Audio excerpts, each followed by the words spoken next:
بسم الله الرحمن الرحیم. السلام علیکم ورحمۃ اللہ وبرکاتہ. زفزل خان تاسو په خدمت کې د ریسټورانټ په حواله سره خبرو کوم.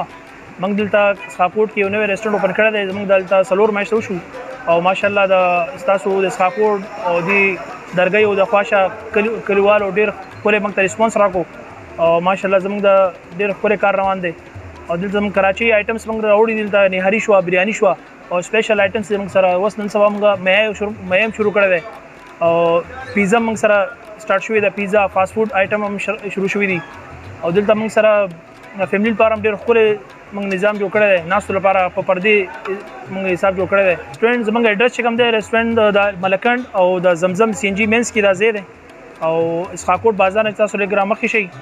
ملاکنډ او زمزم سی ان جي مینس کې دا ریسټورانټ دی او 24 غنټه اوپن دی. اینی ټایم تاسو راځئ، موږ خدمت له تاسو لپاره حاضر یو. فی الحال خو موږ کم آیټم شروع کړي دي هغه ماشاءالله هغه ډېر ښه ریسپانس روان دی. مټن کړای موږ سره ښه روانه ده او بونلیس هانډي کړای او ماشاءالله بریاني ډېر ښه روانه ده. نو تاسو موږ له خدمت موقع راکړئ. د ودونو لپاره موږ دیګور هم تیارو. ودونو لپاره یعنې کې ډېر کراچي په سټایل باندې ټول مسالې یا موږ سره چې کوم کاریګران دي ټول د کراچي دي. د مقامي خلک موږ سره شته خو یعنې کې کراچي کسان موږ سره کار کوي چې هغه یعنې تاسو له ښه ذایقه دلته موږ تاسو درکو بریاني کې، نهاري کې.